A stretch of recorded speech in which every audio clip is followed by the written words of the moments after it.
I see that it's 11:30, so we are going to get started. I'm still waiting for Alex to join us because he is going to be hopefully joining us from Kyiv, the capital of Ukraine. But in the meantime, I think we should get started because we have a very limited time frame. Hello, everyone.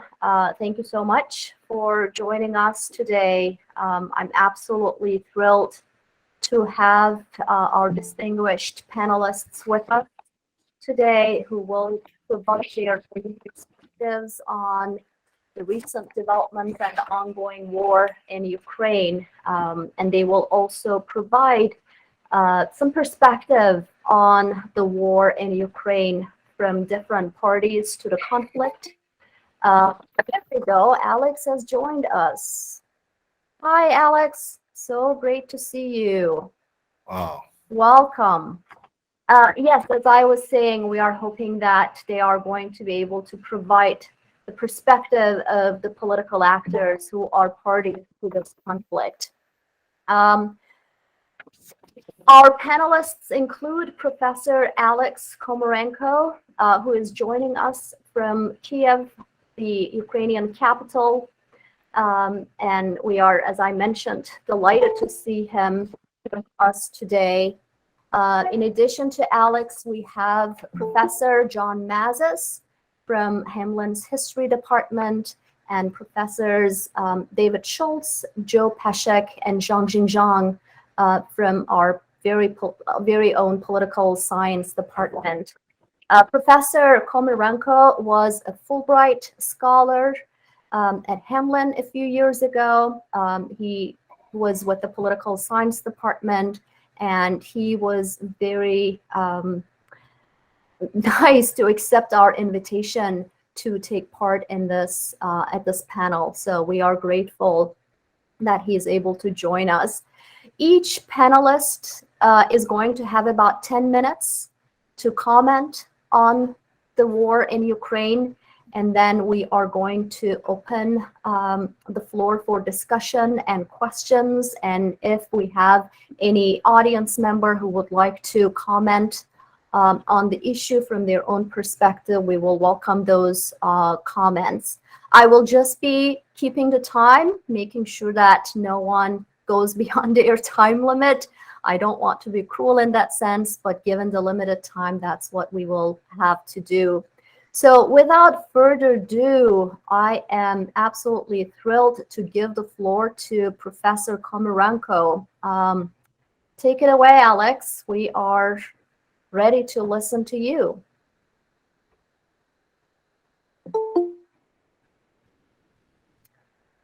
You're muted, Alex.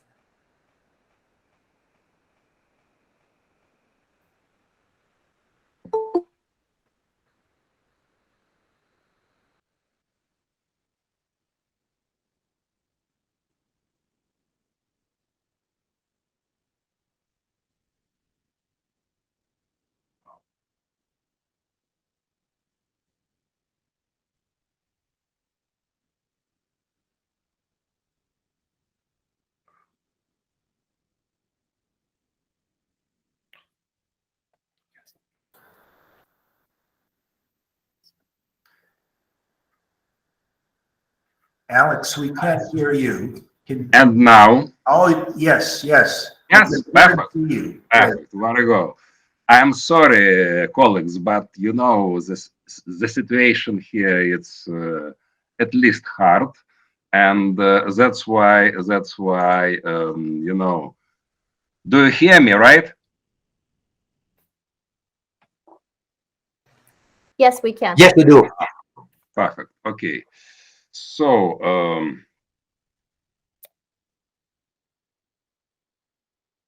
in accordance with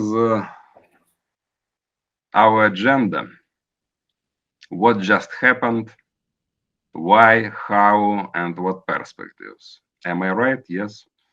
Let me unite. Let me unite what just happened and how. Well, as you can see, I am not in basement. As you can see, I am still in my apartment. Yeah. And as you can see, yes, I agree. The light here just really very, very modest uh, because due to the problem we have fuck you in 20 minutes I need to use very, very low light. Well, what's happened?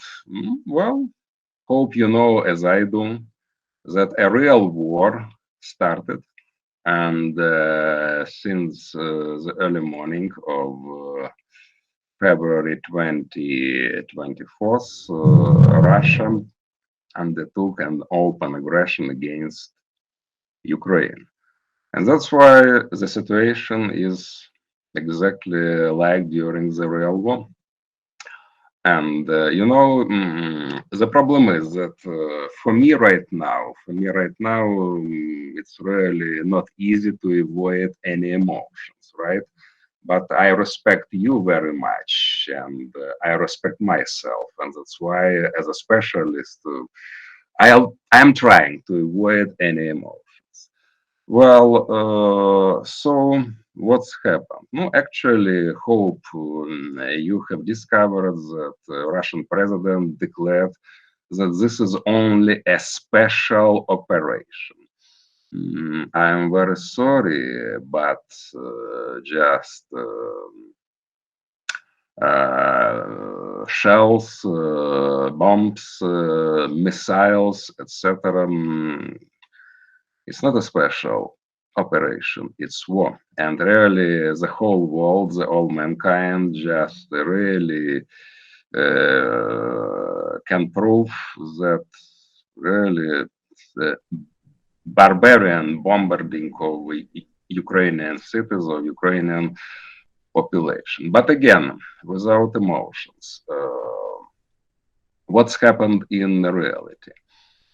Surely, by the way, the rating of our president, Vladimir Zelensky, really started to strengthen because really, despite of, he was not so well experienced. He really former comic actor, excuse me, etc., etc.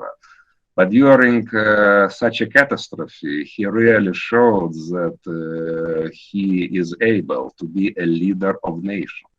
He was really was able to consolidate nation. And right now, it's possible to conclude that actually, the main point of Russian plan, just let me use an expression, Blitzkrieg, right? Actually, Blitzkrieg anyway. And frankly speaking, even your American experts actually were not ready for this because as per official comments, well, 72 hours maximum, or okay, maybe 96 hours, sorry, 1 week, and Ukraine is still surviving and really successful in the resistance. It's really widespread resistance, which was not really expected by Russians. And really, right now, uh, actually, they are conducting their offense from different sides, from Donbass, from the Crimea, annexed in 214 back, as well as from northern part of Russia and from the territory of Belarus. Hope you know that so-called self-proclaimed Belarus leader right now he has no alternative but to be an ally of Putin.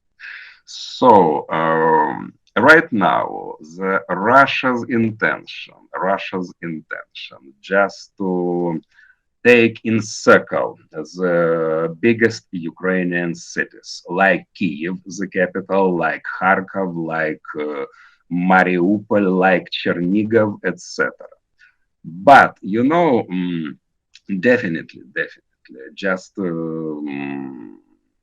speaking about how, even despite emotions, on my point and point of our experts, of my colleagues, it's unlikely that street fighting will be a preference for Russian troops, because you know, right now really Putin became just, you know, something special. Really, he is out of consideration.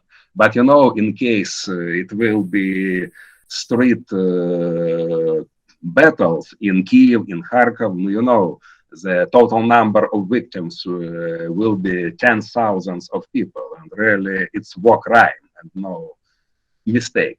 As well as, at least till yesterday, Russia tried, generally, I am finding my words very carefully, as you can see.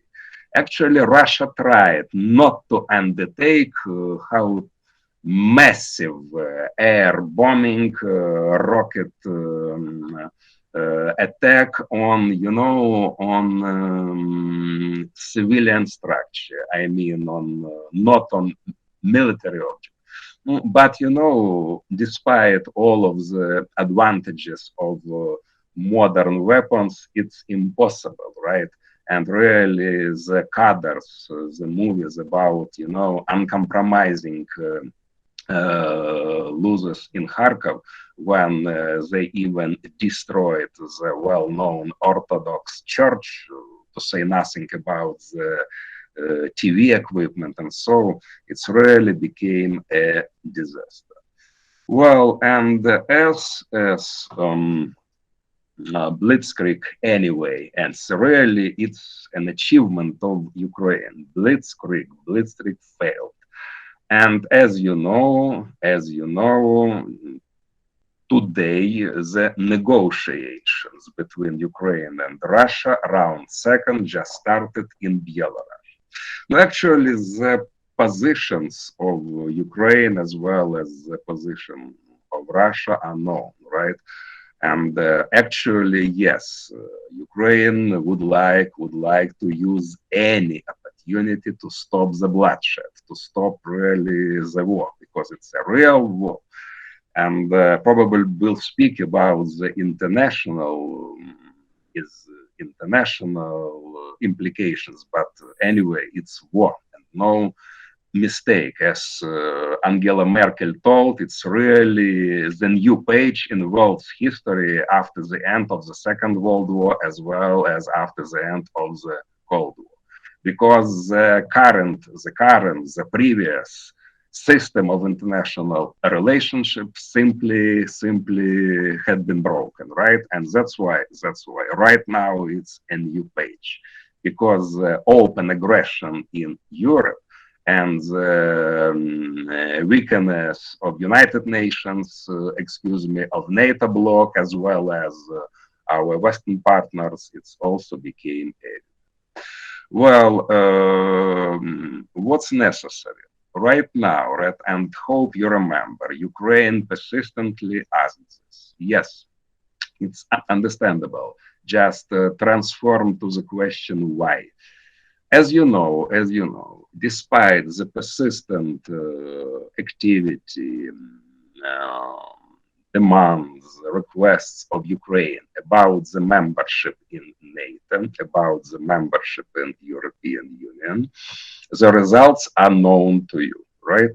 That's why really Ukraine, and I'm citing our President Zelensky, to my regret, to all of my folks' regret, really became alone, at least militarily.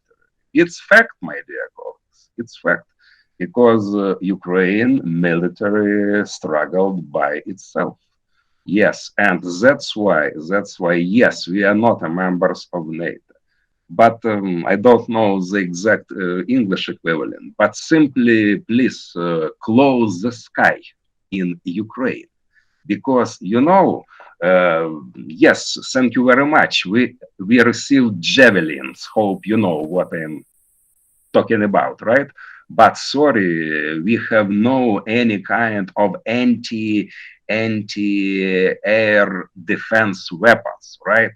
By the way, actually, the major part of them, which Ukraine had, was definitely destroyed by Russians during the first hours of the aggression.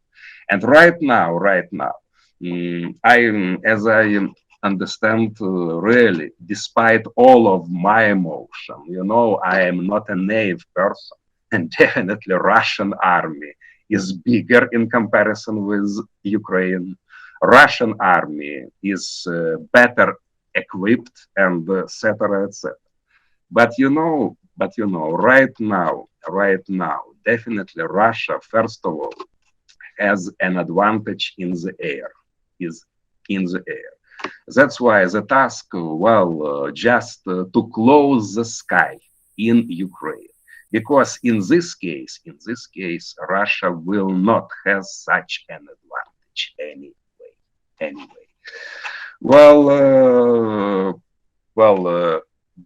Binnur, probably I used all of my time, right? But just a little conclusion. No fly zone. Yeah, right. Thank you, Joseph, because actually your English is better than my one. But anyway, right now, a martial law in Ukraine. Right now, just less than in 15 minutes, it will be a curfew in Ukraine since 8 o'clock p.m. till 8 o'clock a.m. and in particular in Kyiv. Well, actually, the city still is fighting. The city still is resisting. Well, it's hard. It's believe me, very difficult. But anyway, it's possible. It's possible still to buy some food. Yes, you need to stay in long lines. Look like during Gorbachev, but anyway, it's possible. It's possible to buy some drugs. Yes, again, you need to run from a drugstore to another drugstore because total deficit, but anyway, still it's possible. For me personally, thank you very much for your cordial words, for your support. Yes, as you can see, I am still alive. Yes, as you can see, I am not hungry. Let me speak frankly. As you can see, I do have some warehouses in my apartment. Yes, I still, due to our leadership in Kyiv, and I called to Kharkov to my friends yesterday's evening. Still, big cities just have heating, have cold and hot water, had gas, etc., etc., etc. Let me do this, and I hope it will be next time too. So, colleagues, maybe, no, it's just a general vision, perspectives. Anyway, on our point, Russia will be not in position to occupy Ukraine. It will be a crazy decision. How much occupation army they will need? From 1 million to 2 million soldiers and officers, right? Will be impossible. Definitely, right now, Russia will insist on political decision. What decision will be? Let's see. It depends on ability of Ukrainians still to resist. It depends on the pressure of our partners in the whole world, especially we kindly rely on the United States, on the Western Europe, and so yes, it's a widespread support of Ukraine, but please consider myself as a polite guy, please, but maybe it's not enough. Maybe it's not enough for Ukraine, and hope tomorrow it will be better. Well, and I am not a supporter of just huge words and so. But me personally, I am ready, and exactly looks like my president. Let me repeat. I hope it will be impossible, but maybe it's life, and maybe you also see me last time. I don't know, because really the situation is very, very hard. But anyway, thank you very much. I love all of you. I like Hamline. I like Twin City. Yes, really, you are my friends, and really I appreciate greatly your friendly, kind attitude. Let's hope for the best. And only when I was in Twin City, you have a very, very popular just buzzword: Black Lives Matter. Right? It's really a historical slogan. But don't you think it's time to update it a little bit, or to add it a little bit? Ukrainian lives matter. Don't you think? Thank you very much, and probably you'll have some question. It will be my pleasure to try to answer it. Thank you. And sorry, I'm break deadline. My apologize. No need to apologize, Alex. We certainly understand. It's a very emotional situation for you, and we are all very grateful to you. And we are hoping that you stay safe, your family stay safe, and we'll be in touch for the next time we have this panel, hopefully after the war is over, as soon as possible. Next, we have Professor John Mazis, who is going to share with us his own perspectives, as well as the perspective coming from the Russian side. John, please take it away. Thank you. I'm going to try to do three things quickly at the same time, provide some context, show why history matters, and we need to know history, particularly at the time when universities get rid of history departments and majors and faculty, and to show you how important it is to have tenure in a university, because that allows me to say things that might not be particularly well received. There's a Greek word that describes what Mr. Putin is doing right now. It's called hubris. Somebody who becomes so arrogant, so full of themselves, they think they can do everything, they offend the gods, and that brings their demise. I hope that is true, but I hope that happens before too many other people suffer while this is happening. I'm not going to dwell too much into 19th and 18th century history. My students can take my class next semester. How about for advertisement on Russian history? But let me make something clear. There is such a thing as Ukrainian nation. What Putin said the other day is absolutely ridiculous. Historians know that. And quite frankly, who cares what historians know?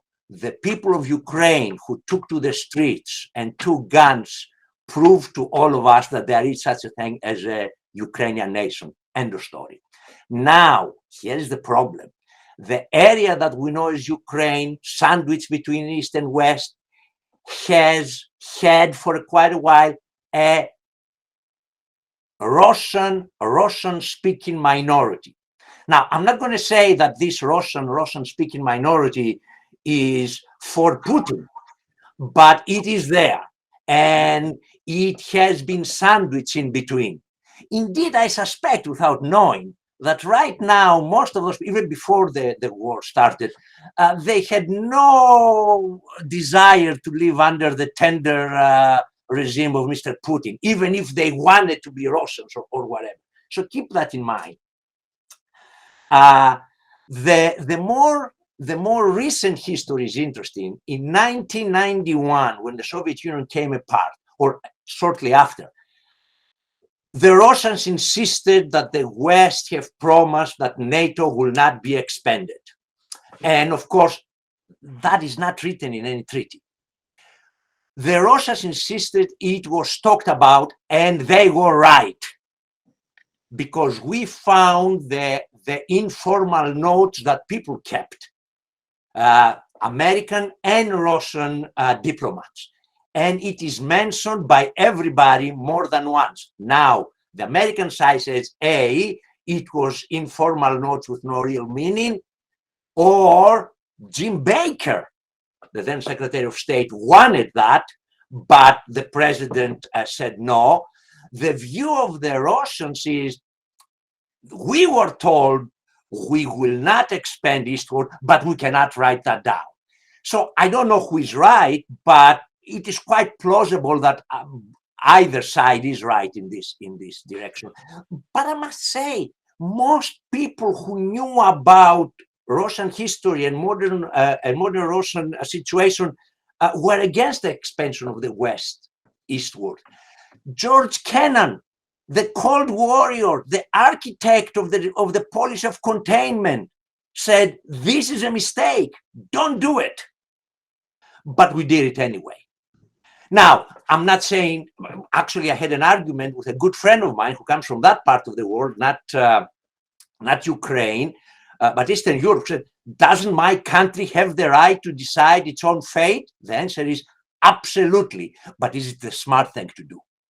You have the right to do it, should you? That's, I don't have the answer to that. Then we have in 2014 is very important for even before that, you know, when NATO starts talking, and by NATO we mean the United States, of course, start talking to Ukraine. I think a true friend of the Ukraine, you'd say to Ukraine, talk to the Russians, not with bended knee, but talk to the Russians. Instead, God knows what the Ukrainian government was told.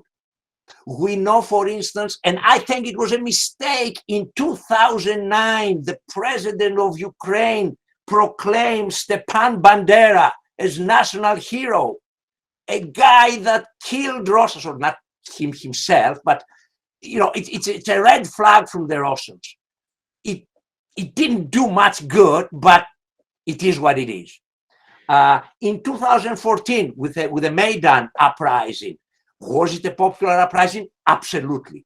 We know the United States were behind it, and we know because the conversations between the US ambassador and then Undersecretary of State Victoria Nuland, who, by the way, is back as Undersecretary, it is clear that the United States have devoted a lot of money in the process, and indeed Victoria Nuland wanted a particular politician or a number of particular politicians and political parties to be in the new government and not others. And of course, she was caught on tape telling that we are not going to pay attention to what Western Europeans want. So this is a problem that, you know, the Russians saw that as a main, as a red flag. Now, the United States said, just because we expand to the east, we are not encircling you. Well, then what's the point? What is the point? As Kennan said, who knew both the United States and Russia and Estonia, says, what's the advantage of having Estonia in NATO? What's the advantage for NATO? And of course, a week ago, we woke up to that horrible, horrible event. And the United States cried, how dare you invade another country? How dare you try to overthrow a government? How dare you kill people with weapons that are prohibited? How dare you do that unless you are us or our allies? Let me remind you, our brave allies, the Saudis, are throwing cluster bombs that we provided them to Yemen right now, maybe even as we speak. So there's plenty of hypocrisy to go around. The Russian army spectacularly underperformed. no question about it. But it's making headways. If Ukraine has a true friend, that true friend will tell Ukraine, talk to the Russians, not with bended knees. Maybe Putin has learned a lesson, but if you look them up in the south, Russia is making great strides there. The port of Odessa, the place where I spent some wonderful times as a grad student, is under siege almost. And if this is done, Ukraine will be cut off from the sea. Now, the problem here is that both sides expect victory. But what does victory mean? Does Ukraine really believe that victory means that the Russians would leave Ukraine? At a minimum, they will keep all they had before the war started and a good chunk of what they gained since. The Russians really believe they can take over the whole of Ukraine? Particularly now that Ukraine will receive some portable weapons, anti-tank, anti-aircraft, that would really cost Russia big time. I'm afraid that it's going to be 2 or 3 weeks before both times realize that victory is not really what we think it's going to be, and we need to talk. And it's not going to be too late, but it's going to be too late for many people. We have to deal with Putin. I wish I could stay here and say, I see Putin falling in the next year, and I see a wonderful democratic government in Russia. It's not happening. My hope, about a year ago, I was thinking, Putin is horrible, but another dictator might be even more. I don't think so that anymore. I don't think another Russian dictator is going to be worse than Putin. If Putin is to be overthrown today from his inner circle, it's going to be somebody who wants to change policy. But this somebody will not let Crimea go. This somebody will not go the Donbass go. This is, I'm sorry, I was trained as a diplomatic historian of the old style.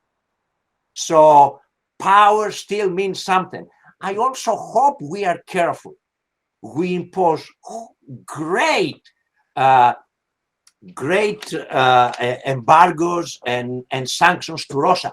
We should be careful for how long we can do that before we turn all of the Russian people against us. This is, public opinion right now, I think it's generally speaking in Russia against the war.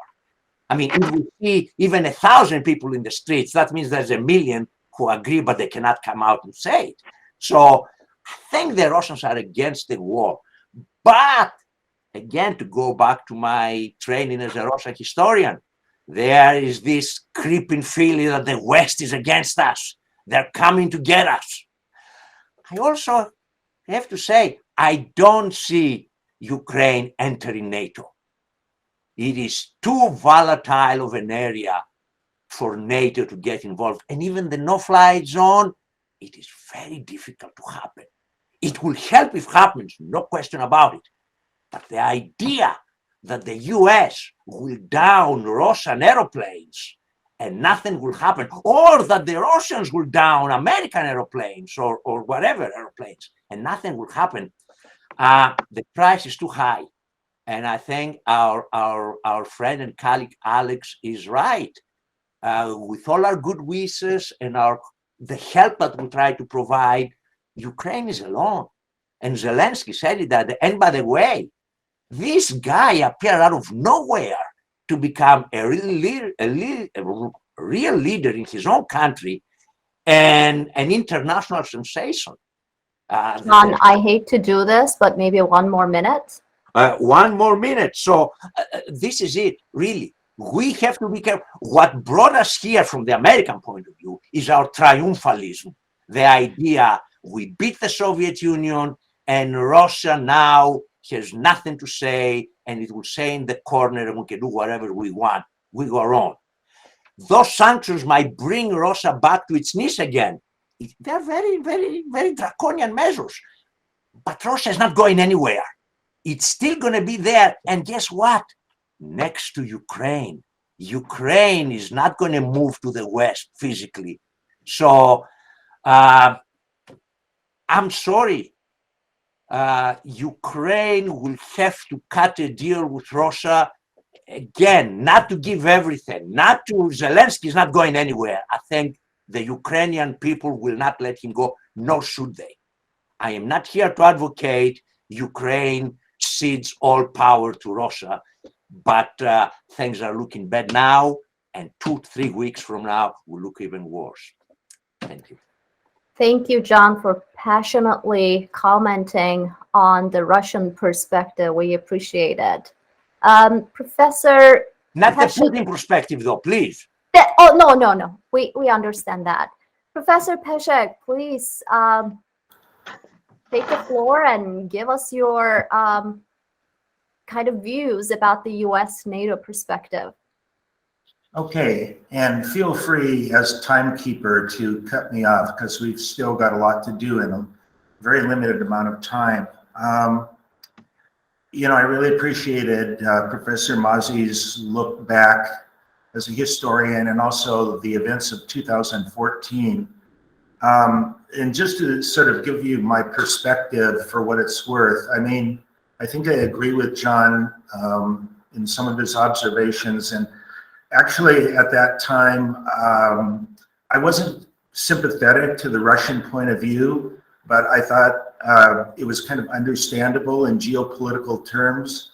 But I really don't feel that way at all in the current situation. I mean, what the Russians have done is absolutely deserving of condemnation. I have to say, though, I was surprised by Putin's decision last week to attack Ukraine as a whole. I thought that the Russians might make a more limited incursion into the Donbass region to win more autonomy for the so-called republics of Donetsk and Luhansk, or maybe even annex them a la Crimea, but not for the first time. I was wrong about that. So it's a much more dramatic situation than I was expecting like 2 weeks ago. So let me just say a little bit about what I understand to be the Biden administration's approach to the issue, and also a little bit about the reaction here in the United States in Congress with public opinion and so on. So I think, you know, the new phase began 3 to 4 months ago in late November, early December, when we heard reports of a buildup of Russian troops along the Ukraine border. And Biden appears to have engaged in kind of a couple of tracks, of a diplomatic path to try to see if there was some sort of compromise solution. And this involved conversations between US officials and Russian officials, including between Biden and Putin himself, as well as a lot of discussion with NATO allies like the French President Macron or the German Chancellor Schultz, who also have had conversations with Putin to see what might be possible. But at the same time, Biden appears to have come to the belief more and more recently that an attack on Ukraine in general was inevitable. And it looks like he appeared to be correct about that. Now, in terms of the position Biden has taken, he said in a number of times there will be no US troops in Ukraine. And of course, Ukraine is not a NATO member, and the US is not obligated under Article 5, the collective defense portion of the NATO treaty, to militarily assist NATO. We can talk about in what ways military assistance, you know, the possibility of a no-fly zone or provision of weapons might enter into it. But of course, the US and Russia, another factor is the possibility, at least, of a nuclear confrontation might be in the background. But my sense also for Biden understands that the US public and society is rather war weary. And this crisis comes just a few months after the US withdrawal from Afghanistan, which I think, you know, signals Biden's belief that indeed that is the situation. We need to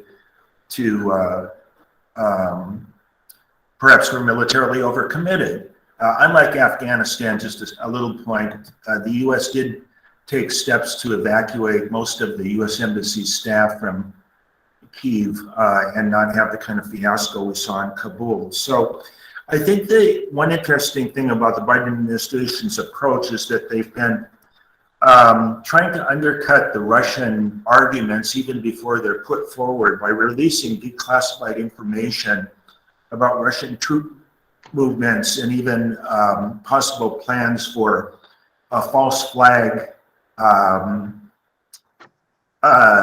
accusation from the Russians that the Ukrainians were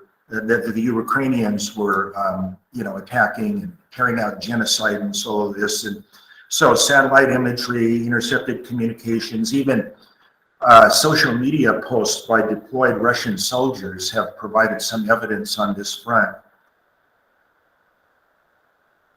Is to try to persuade China to pressure Russia to hold off on the attack, and perhaps Zhang will address that point. That was not successful, and of course Putin's ties with President Xi have been warming, it would appear. But of course there's been a pretty vigorous outreach to NATO allies to build support for resistance to this. And of course, after taking office, Biden said, America is back. And by that, I think he wants to restore that part of the Cold War and post-Cold War world, that the so-called rules-based international order. And of course, as part of that, that involves strengthening the NATO alliance, including the US leadership role within it. And that represents a kind of a pre-Trump bipartisan consensus about, the liberal international order.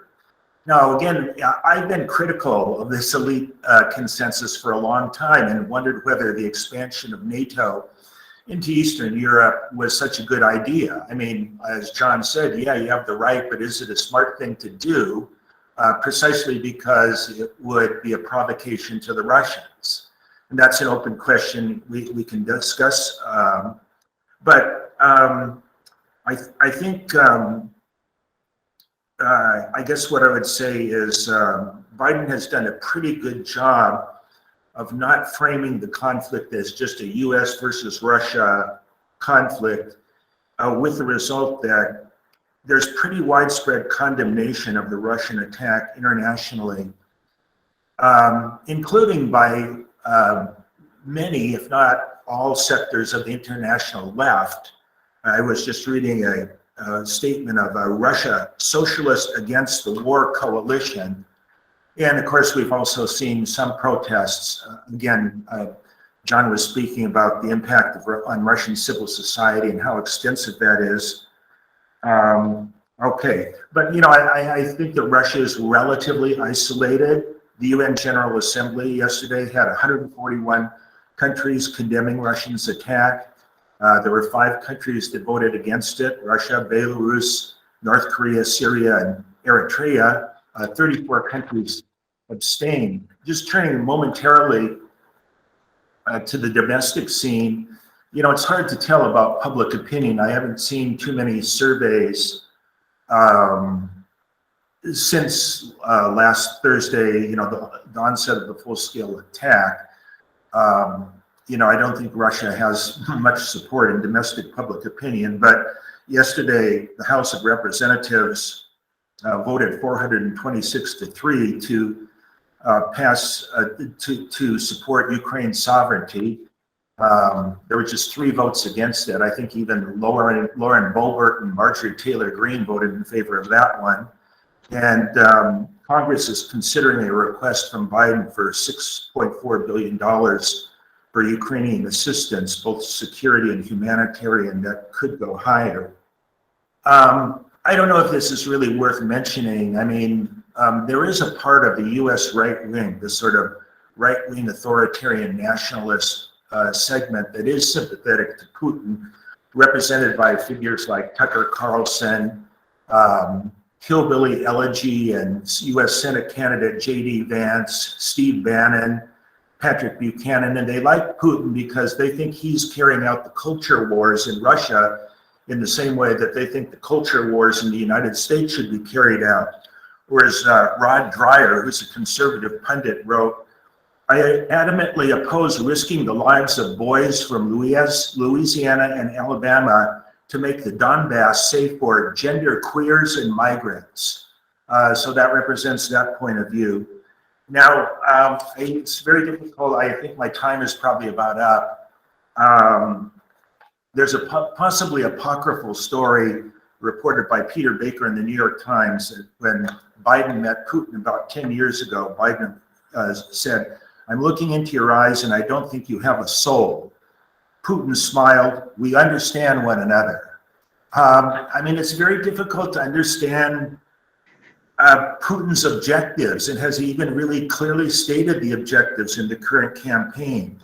So for that reason, it's very difficult to say what's going on. I mean, the thought of the Russia occupying a country the size of Ukraine, a military occupation. I mean, for goodness sakes, Putin knows from the Soviet experience in Afghanistan, as well as the American experience in Afghanistan, militarily occupying a country with a hostile society is a recipe for disaster. Joe, Yeah. maybe about to finish. 1 minute. I'll finish. You know, the campaign has not gone as well as Russia has expected. That's what most people say. But what does that mean? Does it make it less or more dangerous in terms of how the Russians might respond? You know, there are many unanswered questions. I can only echo Alex. Let's hope for the best. Thank you, Joe. As you said, there was a General Assembly vote yesterday at the United Nations, and one of the countries that abstained was China. So I am going to ask Professor Zhang, Zhang, to give us the Chinese perspective, which is probably one thing that the United States is very much interested in knowing more about. So please, the floor is yours, Zhang. Thank you very much, Binnur, for the very nice invitation. And it's great to see you again, Alex. As I said in the chat area, I missed the Thanksgiving dinner that we have had. It was a really, really great dinner. First off, thank you very much, all the colleagues, for the invitation. Let me just give you first a little bit historical background before I explain about the abstain vote by China and maybe possibly by India as well. So the first question that many people think about is China an ally or siding with Russia during the Russia-Ukraine war? The first point is, if you only look at the short run, and you probably get an immediate answer and probably a conventional answer, that is yes. But the point is that if we actually expand the historic perspective and look at about, for example, the situation of about 40 years ago or even 100 years ago, you could probably find an uneasy relationship between China and the Tsarist Russia and China and the Soviet Union about 40 years ago. Remember, Tsarist Russia was actually the country that took about 1 million square kilometer, over 1 million square kilometers of land from Imperial China. And not to mention that during the Soviet era, there had been decades of confrontation between the two. And therefore, in this regard, I would say that China is treating, in the words of Chinese President Xi Jinping, it's a normal state-to-state relationship with Russia. And of course, given this current situation of public opinion on the internet, even this kind of normal state-to-state relationship is interpreted by many as being, quote-unquote, siding with Russia or pro-Russia. And how about China's relationship with Ukraine? And so far, actually, China is, since Ukraine's independence, China is having pretty good relationship in this regard. And actually, the two sides are having very close interaction in terms of technology, particularly the military technology, which I will mention a little bit when we talk about Taiwan. And second, there's also this kind of, there's also this kind of agricultural trade and education and cultural exchange between the two countries. And many Chinese people and many Ukrainian people had fond memory of the honeymoon period between China and the Soviet Union during the 1950s, because so many Ukrainian engineers used to work in China and help with their early industrialization.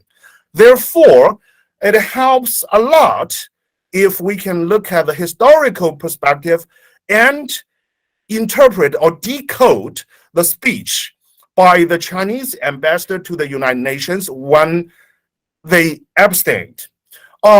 Here, because the speech was very lengthy, and I only took some of the points that I think is interesting. First, one of the things that I learned from the speech was, quote, "The issue of Ukraine has complicated historical roots that can be dated to hundreds of years ago." And this is one of the quotes. My interpretation is that, hey, this is something that we can date to over about hundreds of years ago, about the historical memory between Ukrainian people and the Russian people since probably before even the Tsarist Russia.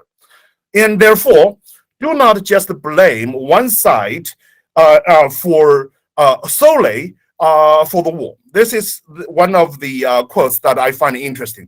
Another thing is is also very interesting, that the line is, quote, "The Russian-Ukraine conflict is the result of the interaction among multiple forces in and outside the region," and unquote. And one thing that I find very interesting is that if we are talking about Russia and Ukraine conflict is driven by forces in the region, that's easy to understand. And how about outside the region?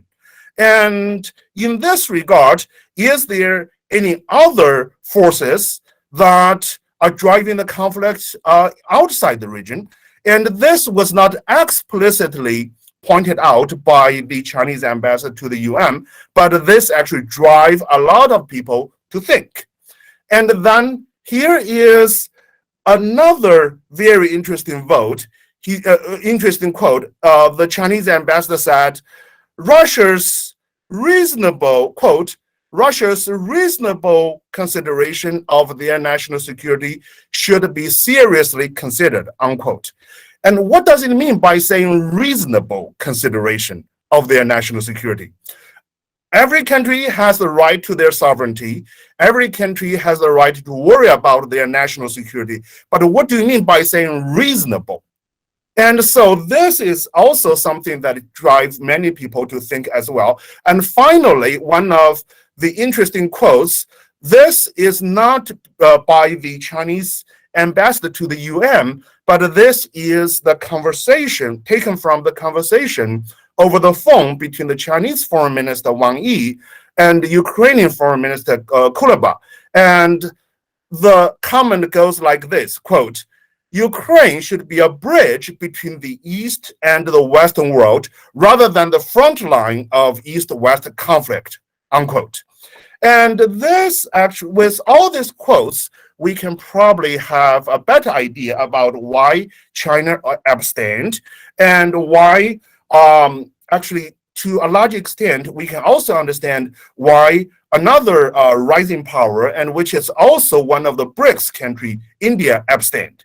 So the rationale is that let's go ahead and negotiate. And we also know from our conversation that the negotiation so far has been very, very difficult. And so what is the political and economic logic behind China's abstention? Because in this, one thing is that in 2013, the current Chinese president Xi Jinping, when he was visiting Kazakhstan, he proposed the idea of building what we call One Belt and One Road initiative, which is to revive and relive the Silk Road connection in ancient times, and which connect China with ancient Roman Empire, and in this way, bring this kind of economic cooperation from these countries on the Eurasian continent. And obviously, both Russia and Ukraine are important hubs on this Belt and Road Initiative, which China does not want, the war to eventually destroy this initiative. So this also explains a lot about why the Chinese side wants so much to negotiate, and why, so far from what I know, the Chinese foreign minister is the only Asian country's foreign minister that Ukrainian foreign minister talked with since the war started. And so finally, I understand that now it's 12:25. I need to wrap up really quick, and a little bit of thoughts on the implication of U.S.-China relationship and the Russia-Ukraine relationship. Actually, one of the questions that people ask is, if Russia-Ukraine war is already started, is there another war, which is between mainland China and Taiwan, approaching? Honestly, I'm pretty worried about that. And the thing is that after the war between Russia and Ukraine started, there is a delegation of 5 people by the former security officials from the US. I'm very sure that it was permitted and probably encouraged by the Biden administration to visit Taiwan and say, we want to maintain peace and security across the Taiwan Strait, which I think is something that we should appreciate. But there is also a very influential, ordinary American citizen who is now in Taiwan. Guess who that person is? Michael Pompeo. And he is invited as a private, ordinary US citizen, but everybody knows that this person is the former Secretary of State of Trump administration. So in this way, we still hope that all this crisis can be solved peacefully, but this really requires a high level of wisdom and a high level of care. So yeah, that's my presentation, and I leave the time to my colleagues. Thank you so much. Thank you, Zhang.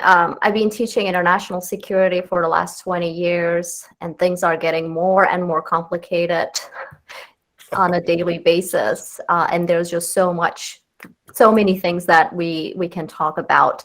But your comment about how the Chinese view the Ukrainian state reminds me of Samuel Huntington's Clash of Civilization argument, and how Ukraine and Turkey were considered as the 2 torn countries in the world by Huntington, because of the way that they are supposed to be connecting different civilizations with each other.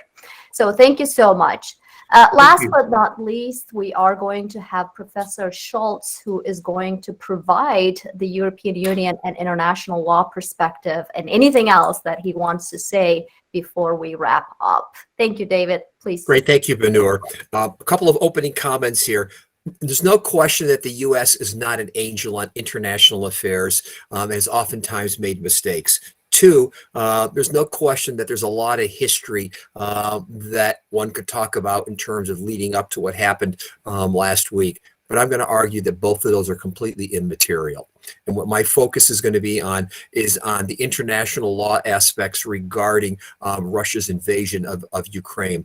And so my argument is going to be, or what I want to talk about very briefly here, is first the question, has Russia violated international law with its use of force against Ukraine? And 2, if so, what tribunals have authority to rule? And then 3, what does this mean in the larger scheme of things? Well, my thesis is going to be that, in fact, what? Russia has violated many provisions of international law. Unfortunately, there may be limits in terms of what international law can do, but nonetheless,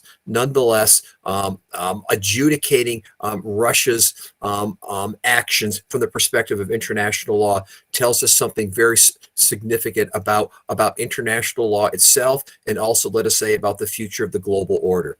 Now, if anybody was in my international law class, I would walk through a lot of basic principles about international law in terms of, is international law really law? How is it enforced, and so forth like that. But for our purposes, I want to narrow in on a few different things here and point out first that international law really has, for our purposes, three different sources. There's one, customary practice, that at some point certain practices among states rise to the level of what's considered to be binding international law. Second, states can bind themselves through treaties. And then finally, there's something called jus cogens, which are basic imperatives of international law of which no state can derogate from or take exceptions to. Additionally, what we should think about is how international law can be constructed on a global basis, that is multinational, binding all states in the world, and there could also be regional standards in terms of international law, that is negotiated among just a few countries, which makes it law amongst themselves. Okay. Having said all of that, let's think about from a substantive point of view. There are several provisions of international law that come into play here in terms of what Russia has done. For example, let's just take us back to one of the oldest acts that's out there, which is what, the Kellogg-Briand Pact of 1928, which has been incorporated into international law since 1945 also. And the Kellogg-Briand Pact basically says what? That the use of force, the use of war, of aggression is considered to be a violation of international law. It makes incredibly narrow exceptions for defensive purposes, but for any purposes which are for the purposes of offensive, it's actually a violation of international law. Second, there are numerous treaties that say that what? States must respect the territorial and sovereign borders of other states. Three, there is a series of conventions. For example, the Convention Against Genocide that prohibits the use, well, basically prohibits what? The committing of genocide against any group or ethnicity. There is also a general treaty in terms of crimes. Rather, I should say, there's also both customary international law as well as jus cogens that make crimes against humanity also illegal. And there is a general requirement under the UN Charter that parties are supposed to resolve their disputes in a peaceful fashion, even if they have grievances, even if they feel like they have been wronged in the past. That does not give them the authority under international law to resort to force. Having said all of that, there are a variety of tribunals that could hear a host of international law claims. For example, there's the International Court of Justice set up by the United Nations that one would think would be able to hear this because both Ukraine and Russia are members of the UN. However, for the International Court of Justice to be able to have jurisdiction a case, the countries have to file what's called an Article 36.2 declaration accepting the jurisdiction of the court. And what has happened is that Russia basically no longer accepts the jurisdiction of the International Court of Justice when it comes to disputes such as this.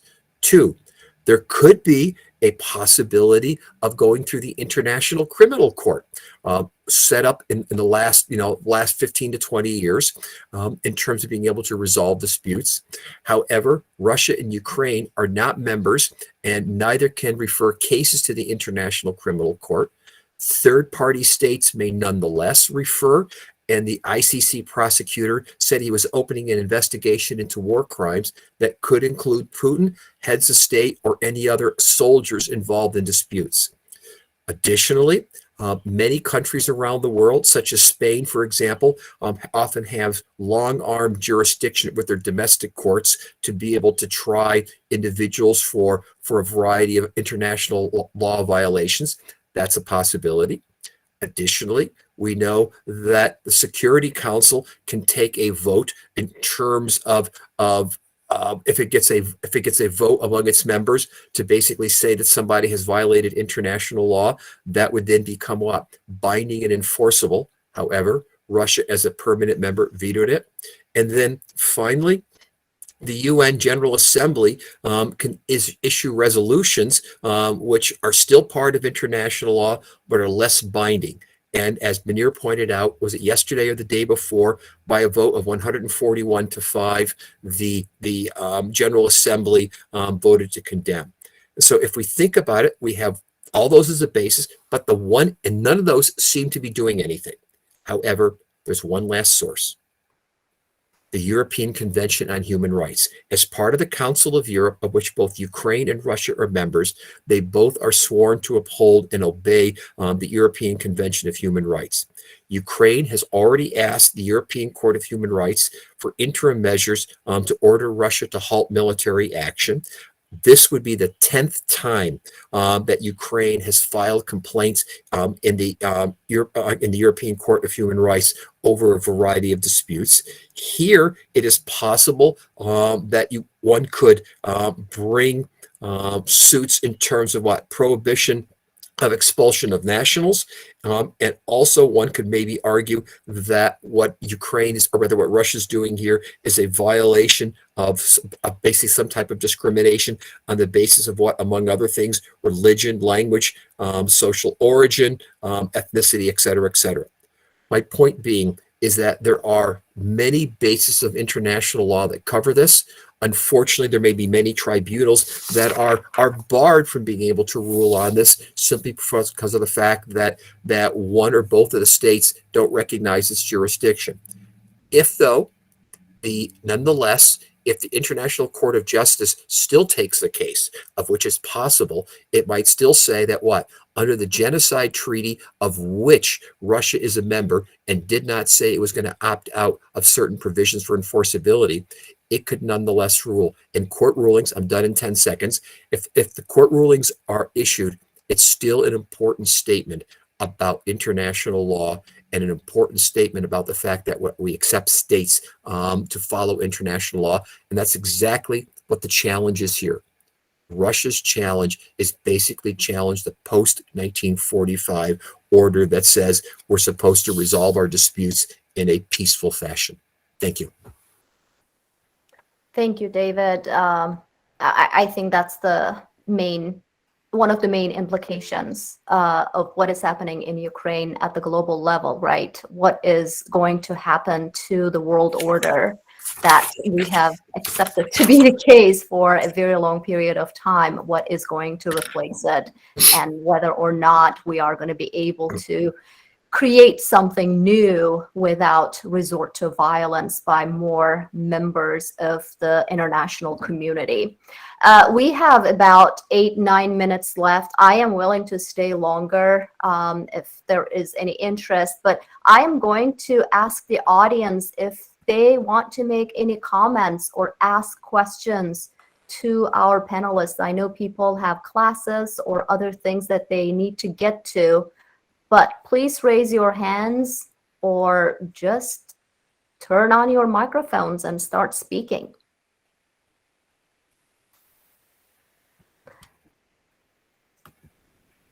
Any questions from the audience?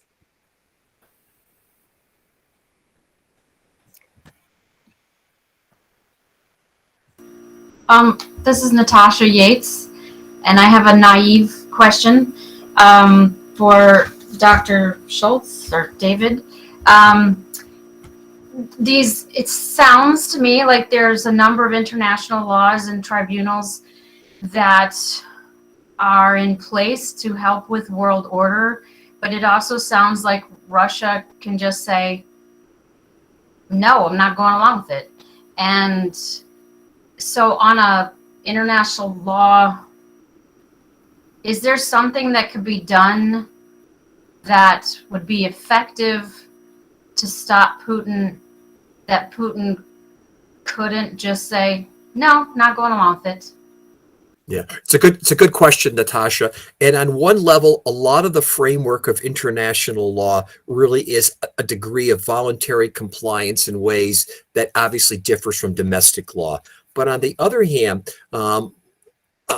where international law would fit in is in terms of the fact that, let's say he were adjudicated to have violated, let's say Putin himself, someone were to say indict him for, let us say, violations of international law under the International Criminal Court, he could be held personally responsible.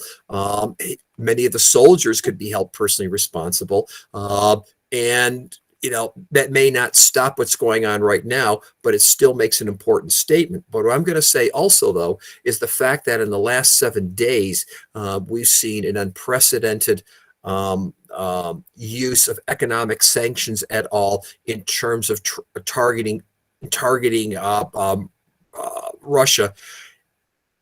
In many ways, this is vindication of the fact that that for the most of the world, they accept the peaceful resolution of disputes, and that the adjudications under international law, were they to occur, basically support the sanctions and so forth. At the end of the day, if you could have gotten perhaps a Security Council resolution that was adopted, theoretically, the Security Council could authorize the use of force. I'm not sure if people want to go that direction, but I guess what I'm getting at here is that nonetheless, we're seeing the use of financial pressures, boycotts, et cetera, as a statement of what? People are accepting the basic principles of peaceful resolution of disputes under international law and are dramatically squeezing Russia at this point. Now, I don't think it's going to deter him, at least right now, but it's going to certainly inflict significant pain upon his government, and who knows what could happen in the next 10 days. Thank you, David. There are some comments and a few questions in the chat comment box. So there is some concern and question about the limited nature of sanctions or limited kind of nature of what the West is doing to stop Russia, as many Ukrainians are being attacked by the Russian military. Does anyone want to respond to the question why this is the case, that the West is not really doing much more than what it has done since the war started last Thursday? Zhang, please. I think I saw a comment by Emery that was directed to me about how to understand India's abstention. First off, again, I think it's a good idea if we look at history. In history, actually, India has been backed by Russia since the Soviet Union era. For example, since the war with Pakistan, actually Russia has been backing India for so many times on the UN Security Council in the 1970s, and therefore there has been a lot of cooperation between the two sides since the Soviet era. And therefore, this explains a lot about India's abstention. On one hand, it still actually have this kind of good relationship since history, but on the other hand, obviously, India is having a different political system than Russia. And so this can explain a lot about India's position. And another thing is that on the social media, particularly over the internet, we can see a lot of Indian netizens, internet users, are backing Russia. And because on one hand, the Russian social media has been pretty much kicked out from the internet platform. And therefore, India seems to be so far, given its huge population, is so far the biggest amount, is offering the biggest amount of support in terms of public opinion. So that's my brief answer to Emery.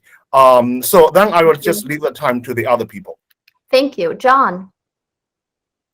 Yes, the idea that, we can do more, I'm not sure exactly what more other than physically getting involved. And again, at the end of the day, I'm sorry to say, might makes right. Russia has nuclear weapons. She has an army that will fight. Do we want, Joe said it very well, Is the United States ready for substantial losses? Anybody ready?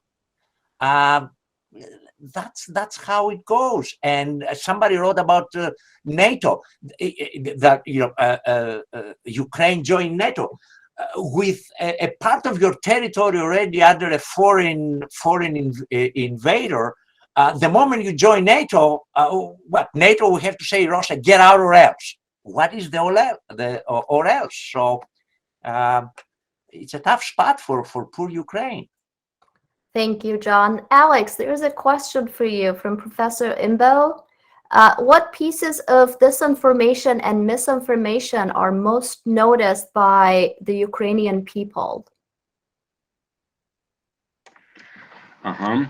Thank you for this very acute question. And well, first of all, it's disinformation with regard of number of casualties and victims as well.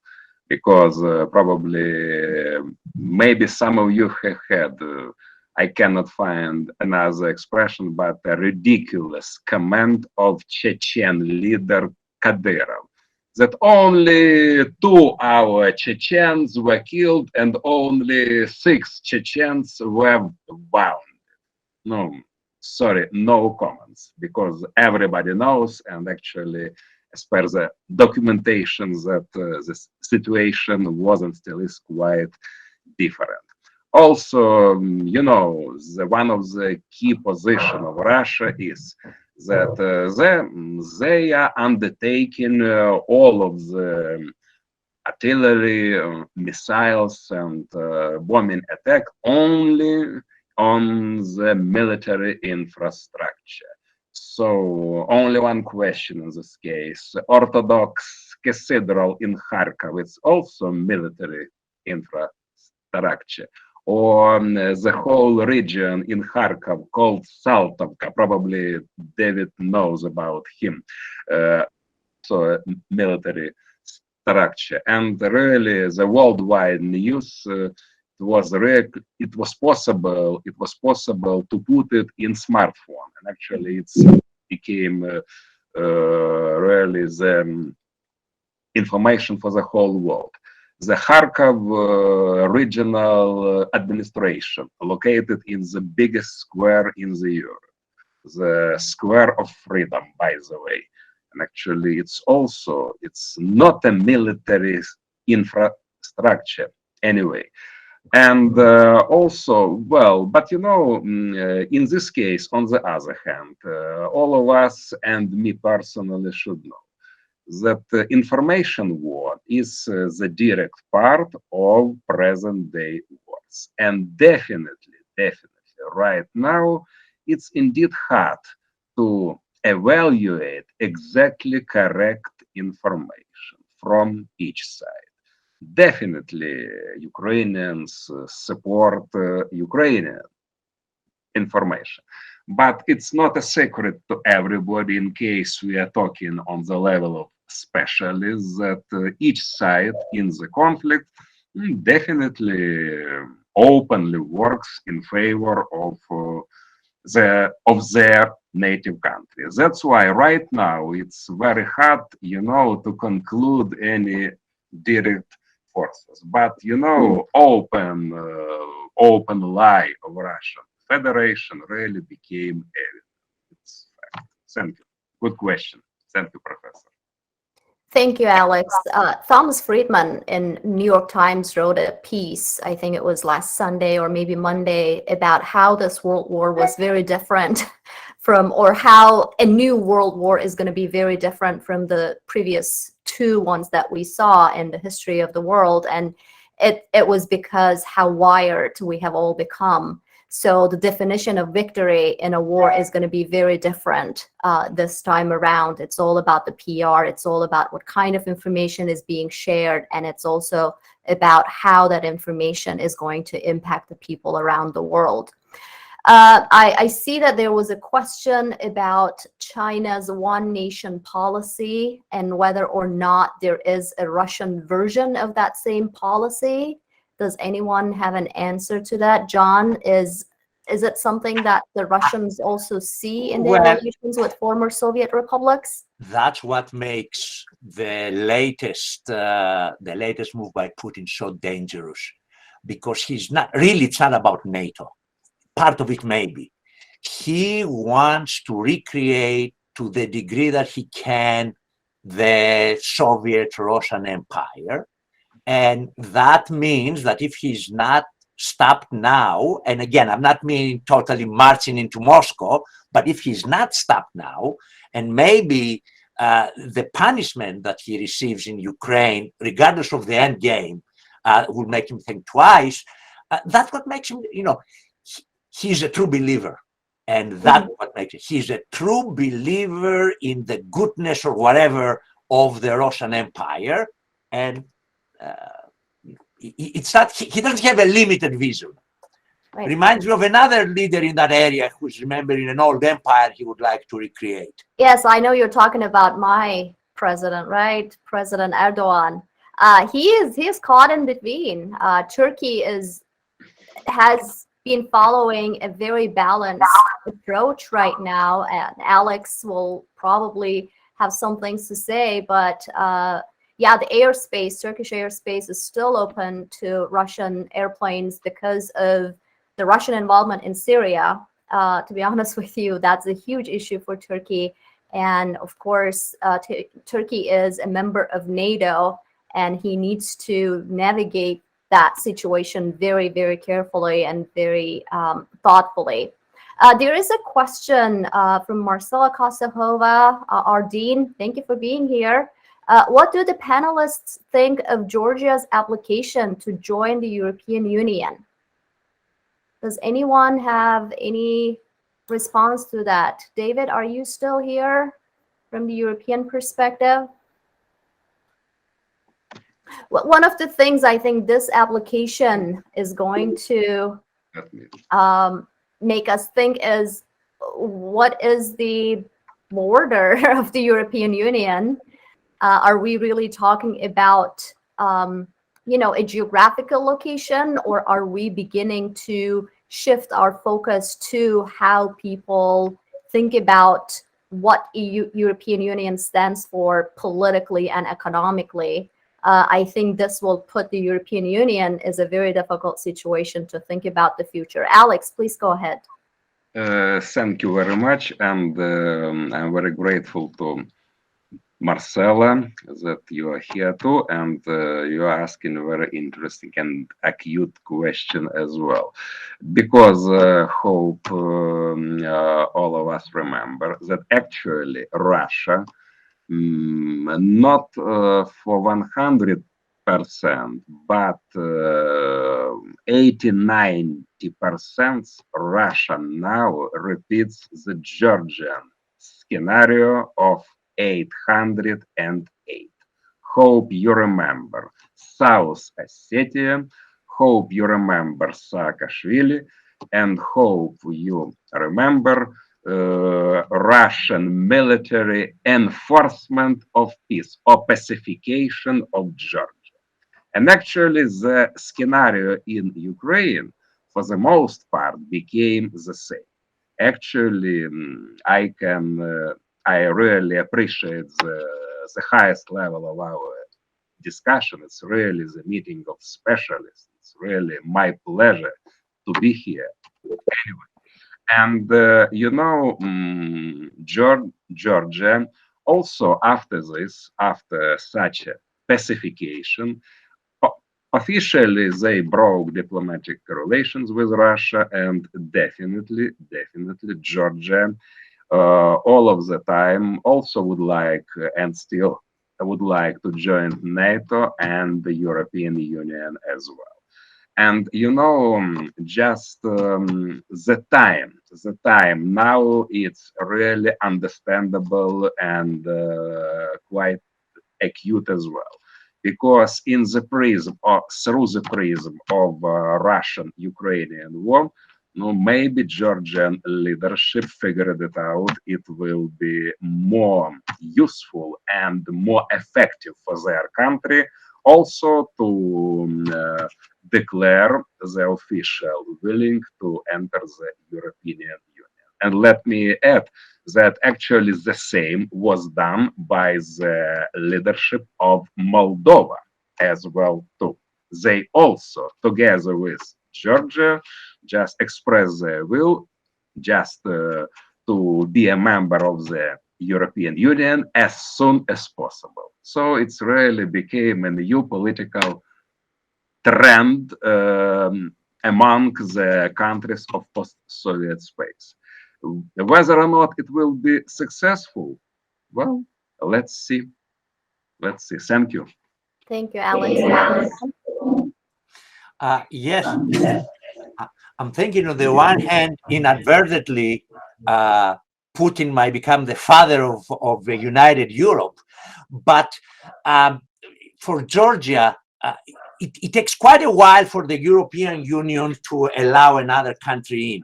It's going to take years, and many things change in years. Let's not forget, many Europeans becoming a bit reluctant to include new members anyway, let alone Georgia in this case. Who knows how the political landscape, the diplomatic landscape is going to be 3-4 years from now. So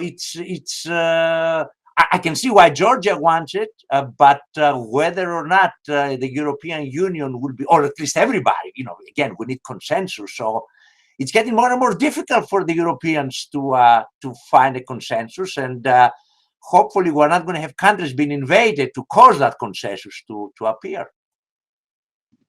Well, what the European Union can do is that they would consider the application instead of just rejecting it from the very beginning. And that is a political statement.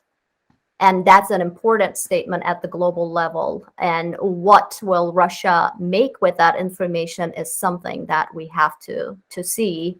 I know Ukrainian leaders have already applied for the EU membership, and the European Union said that, yes, they are going to consider it. I think the decision on Ukrainian membership or application is much easier than the Georgian membership application to consider. But again, the EU can say, yes, we'll consider it and see what happens. That would be a political statement. Are there any questions? There is a question about potential EU expansion and NATO expansion to include Finland and Sweden. What do our panelists think about that possibility? Would Finland and Sweden want to join the NATO club or that alliance? Professor Peschek said no. No. Right? I doubt it.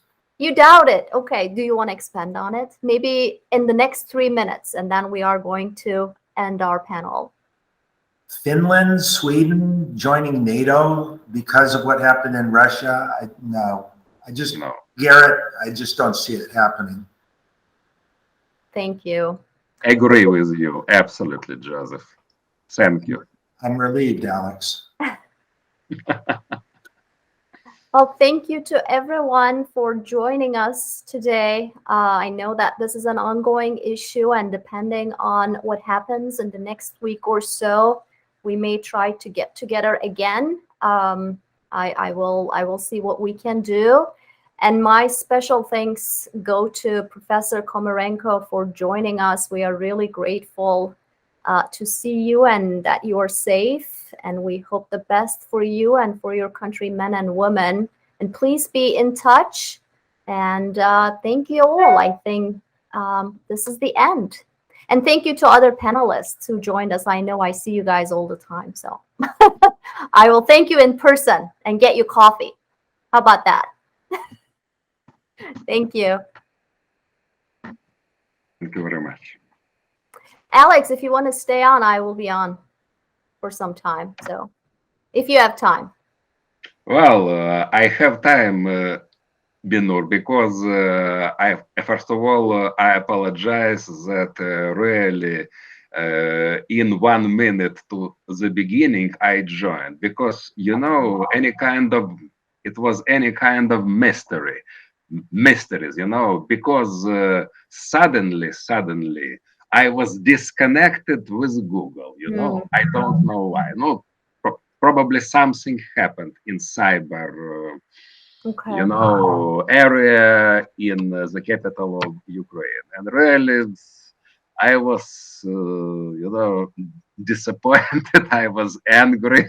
But, No, you no, know, I in understand. as per your time, in 11:29, yes, I got my access to Google.